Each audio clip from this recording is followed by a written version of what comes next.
Assalamualaikum warahmatullahi wabarakatuh. Alhamdulillahirabbil alamin wa bihi nasta'in wa ala umuri dunya waddin wassalatu wassalamu ala asrofil anbiya'i wal mursalin. Amma ba'du. Kami di sini akan mempresentasikan diskusi kelompok kami yang berjudul Peradaban Dunia Sebelum Islam tahun 600 sebelum Masehi sampai 610 Masehi. Saya sebagai moderator bertugas untuk menuntun jalannya diskusi ini. Yang pertama saya akan memperkenalkan kelompok saya. Yang pertama bernama Rikotul Fadah, Nadia Maulida, saya sendiri, dan Muzaki Shifana. Saya akan membagi beberapa pemateri untuk mempresentasikan materi-materinya.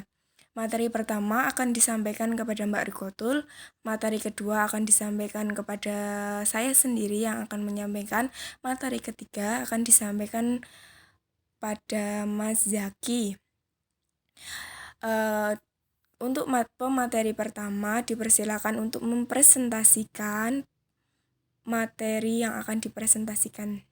Monggo Mbak Rikotul, dipersilahkan.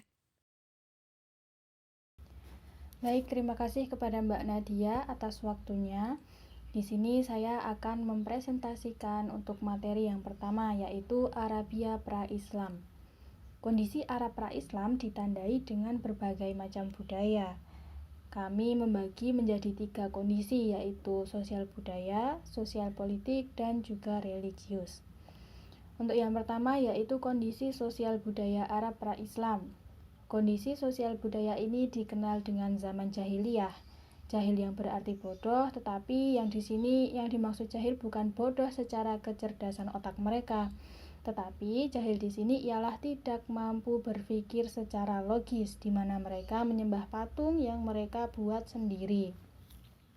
Lalu apa saja kondisi sosial budaya Arab pra-Islam? Yang pertama, suka minum khamr. Orang-orang Arab dikenal sebagai orang yang suka minum khamr, bahkan banyak sekali syair-syair yang berisi pujian terhadap khamr. Yang kedua yaitu bertengkar hanya karena masalah sepele, misalnya perang Al-Busus yang merupakan perang saudara yang disebabkan karena seekor unta antara Bani Bakar dan Bani Taghlib. Yang ketiga yaitu menyekutukan Allah atau musyrik. Mereka menyembah kepada berhala dengan anggapan bahwa patung berhala itu suci dan juga mampu membantu mereka dan mengabulkan apa yang mereka inginkan. Untuk poin yang keempat yaitu membenci anak perempuan, salah satunya dengan cara yang sangat keji, yaitu menguburkan anak perempuan hidup-hidup atau disebut dengan wa'dul banat, dengan alasan takut miskin karena perempuan tidak dapat bekerja atau mencari rezeki. Anak perempuan dianggap tidak memiliki faedah dan tidak dapat dibanggakan. Untuk kondisi yang kedua yaitu kondisi sosial politik Arab pra-Islam. Kondisi politik Arab pra-Islam diwarnai oleh intrik politik, yaitu perbuatan pengaruh di antara 3 kekuatan dunia pada waktu itu, yaitu yang pertama ada kekuatan Kristen Bizantium atau Kekaisaran Romawi Timur. Pengaruh dari kekuasaan ini meliputi sekitaran Laut Merah sampai Abisinia. Kemudian yang kedua yaitu kekuasaan Persia Zoroaster. Pengaruhnya meliputi sebelah timur Arabia dan sepanjang pantai selatan Zaman.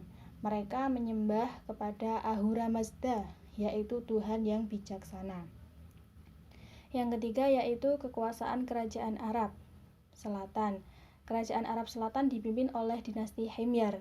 Terjadi persaingan konteks keagamaan antara Kristen Bizantium dengan Persia Zoroaster.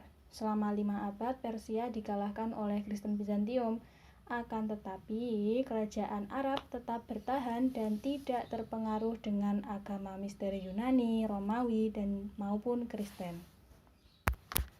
Selanjutnya yang ketiga yaitu kondisi religius Arab pra-Islam.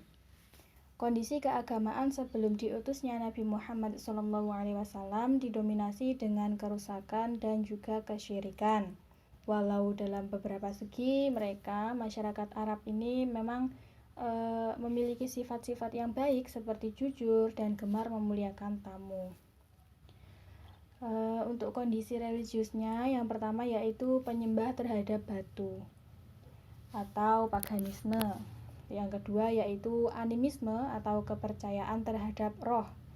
Yang ketiga yaitu dinamisme, yaitu kepercayaan terhadap nenek moyang. Yang keempat, totemisme, ialah kepercayaan adanya daya atau sifat ilahi yang dikandung sebuah benda atau makhluk hidup selain manusia seperti burung, ikan, dan juga hewan-hewan lain dan tumbuhan yang lainnya.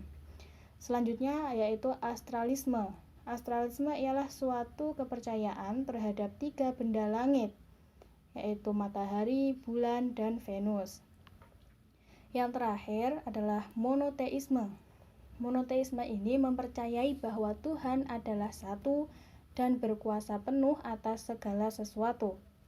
Masyarakat Arab pra-Islam memang sudah percaya kepada Allah, sudah dijelaskan juga dalam Al-Quran surah Al-Ankabut ayat 61. Akan tetapi mereka tetap berpaling dan keimanan mereka tidak dapat dikatakan sebagai tauhid. Dimana dulu ketika orang Arab pada waktu itu ditanya siapakah yang menciptakan langit dan juga bumi, pasti mereka akan menjawab Allah yang menciptakan langit dan bumi. Akan tetapi mereka tetap berpaling dan tidak beriman kepada Allah. Jadi dapat diambil kesimpulan, terdapat 2 golongan agama pada waktu Arab pra-Islam, yaitu agama samawi, yaitu agama dari langit, atau agama yang dibangun berdasarkan wahyu Tuhan melalui perantara malaikat kepada para nabi dan rasul. Yang kedua yaitu agama ardi, yaitu agama yang berkembang dari budaya, daerah, dan pemikiran orang, kemudian diterima secara global, serta tidak memiliki kitab suci dan tidak berlandaskan wahyu. Untuk materi selanjutnya kami serahkan kepada Mbak Nadia. Terima kasih kepada Mbak Rikotul telah menyampaikan materinya. Selanjutnya akan dilanjutkan oleh saya sendiri, materi mengenai tradisi menulis dan pendidikan bangsa Arab pra-Islam. Tradisi menulis bangsa Arab pra-Islam. Bangsa menurut Al-Zarqani, keadaan buta huruf melekat bagi suku Quraisy. Hanya ada beberapa orang saja yang belajar menulis. Kalangan Quraisy belajar menulis dari seorang bernama Harb ibnu Umayyah ibnu Abdusyam. Al-Zarqani mengutip pendapat Abu Amr al-Dani bahwa Harb belajar menulis dari Abdullah ibnu Jad'an. Diriwayatkan bahwa Jad'an adalah warga Anbar. Warga Anbar sendiri belajar menulis dari seorang yang muncul dari Kandah dan berasal dari Yaman. Adapun pengajarannya adalah Al-Khaljan ibnu Al-Mu'min, sekretaris Nabi Hud, jauh sebelum Al-Zarqani. Al-Zarkasi mengutip riwayat yang menyebutkan jika penulis Arab pertama dilakukan oleh Nabi Adam dan Ismail. Arab khususnya Arab bagian utara dikenal tidak mempunyai budaya tulis. Meski demikian, sebelum kelahiran Nabi Muhammad, perlahan orang-orang Arab utara mulai mengembangkan budaya tulis. Hal ini dibuktikan dengan temuan tulisan Arab pra-Islam, yakni tulisan Zabat di sebelah tenggara Aleppo, Harman di Lajah, dan al-Jimal. Bangsa Arab pra-Islam yang dikenal dengan seni puisinya juga memberi pengaruh pada budaya menulis. Di Ukaz, sebuah tempat di daerah Hijaz, terdapat festival bagi para penyair dalam berpuisi. Puisi yang terdapat penghargaan kemudian ditulis dengan tinta emas dan ditempel di dinding Ka'bah, mendapat kekuasaan kegiatan perdagangan. Adanya kegiatan perdagangan mengharuskan perdagangannya mahir dalam nisab dan tentunya menulis. Yang selanjutnya tradisi Pendidikan bangsa Arab pra-Islam. Pendidikan bangsa Arab pra-Islam. Menurut catatan sejarah, sebelum kedatangan Islam, masyarakat Arab khususnya Makkah telah mengenal adanya lembaga pendidikan rendah yang disebut kutab atau kadang disebut maktab yang mengajarkan pengetahuan dan keterampilan membaca dan menulis. Dalam sejarah pendidikan Islam masa awal dikenal dua bentuk kutab, yaitu kutab berfungsi sebagai tempat pendidikan yang memfokuskan pada tulis baca.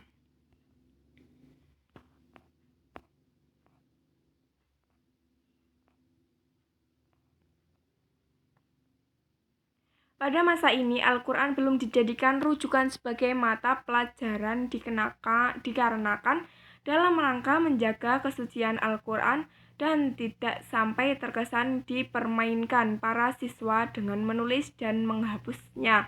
Selain itu, pada masa itu pengikut Nabi yang bisa bicara tulis masih sangat terbatas. Yang kedua, kutab, tempat pendidikan yang mengajarkan Al-Quran dan dasar-dasar keagamaan. Pada era awal ini, pelaksanakan pendidikan lebih terkonsentrasi pada pendidikan keimanan dan budi pekerti dan belum ada materi tulis baca. Namun, ada juga guru yang menggunakan metode dengan menggunakan sebuah kitab dengan suara keras.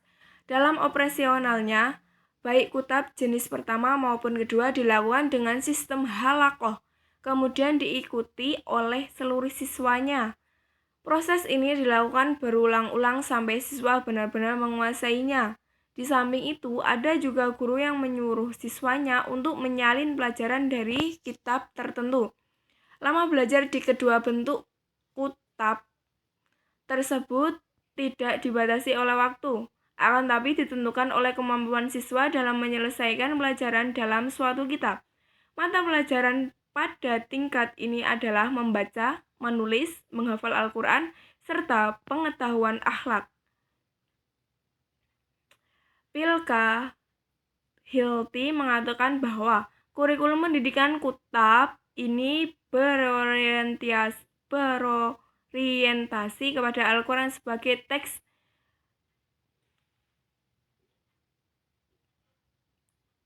Hal ini mencakup pengajaran membaca, menulis, kaligrafi, gramatikal bahasa Arab, sejarah Nabi, dan hadis. Untuk materi selanjutnya akan disampaikan oleh Mas Zaki. Kepadanya dipersilahkan. Baik, saya akan melanjutkan presentasi tentang pusat kegiatan intelektual di luar Arab pra-Islam.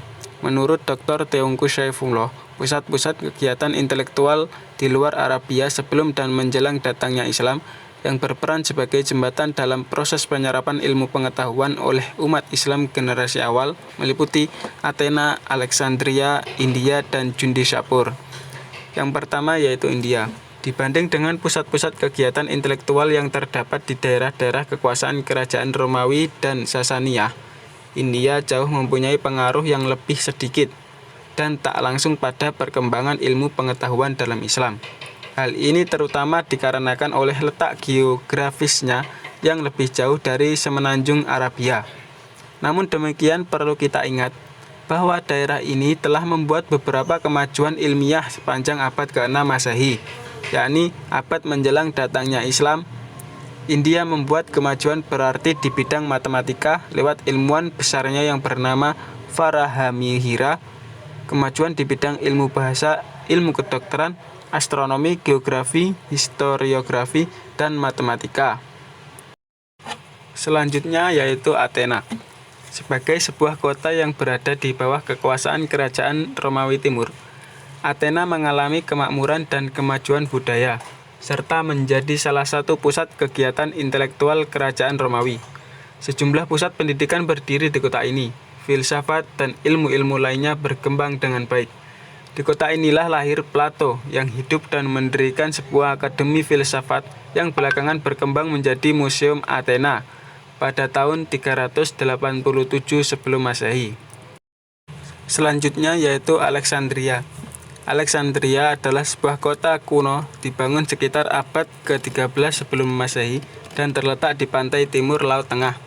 Kota ini dulunya berada di bawah kekuasaan Romawi hingga menjelang datangnya Islam. Sejak abad ke-1 Masehi, Alexandria telah menjadi pusat perkembangan filsafat dan ilmu pengetahuan Yunani bersamaan dengan pengetahuan yang berasal dari timur, utamanya India dan Cina. Dukungan yang diberikan oleh Kaisar Konstantinopel melatar belakangi kemajuan Alexandria yang berlangsung hingga sekitar 5 abad. Kejayaan intelektual ini didukung oleh ilmuwan-ilmuwan besar semacam Euclid dan Ptolemy, serta sejumlah sarjana lain yang berasal dari berbagai latar belakang dan agama. Terakhir yaitu Jundi Shapur. Posisi Jundi Shapur semakin penting pada masa kekuasaan Sasaniyah, ketika Raja Shapur II memperluas kota ini dan membangun sebuah lembaga pendidikan tinggi yang kemudian membuat Jundi Shapur menjadi kota intelektual terpenting di seluruh kekuasaan Sasaniyah. Bahkan juga di seluruh teritori kerajaan Romawi. Perlu diungkapkan bahwa sebelum masa Sasaniyah, bangsa Persia telah berusaha mengembangkan ilmu pengetahuan yang berasal dari Babilonia dan India. Akumulasi pengetahuan dari kegiatan awal ini kemudian menjadi pondasi intelektual dan akademi Jundi Shapur yang mencapai puncak kejayaannya pada abad ke-6 Masehi. Sikap ini memusuhi ilmu pengetahuan yang tumbuh di daerah kerajaan Romawi dengan akibat ditutupnya berbagai pusat kegiatan ilmiah. Secara langsung menguntungkan bagi Jundi Shapur. Banyak ilmuwan Kristen dari Athena yang pindah ke Jundi Shapur, di mana kebebasan ilmiah dijamin, bahkan didorong oleh para raja Sasaniyah. Hal yang sama menarik ilmuwan-ilmuwan dari berbagai daerah lain. Mungkin itu yang dapat saya sampaikan. Saya kembalikan ke moderator. Terima kasih kepada Mas Zaki yang telah memaparkan materi yang terakhir. Selanjutnya yaitu sesi tanya jawab yang akan diadakan di e-learning. Mohon maaf sebelumnya dari kelompok kami apabila banyak kesalahan atau salah kata dari saya sendiri. Mohon maaf yang sebanyak-banyaknya. Saya perwakilan dari teman-teman saya sekelompok. Terima kasih. Wassalamualaikum warahmatullahi wabarakatuh.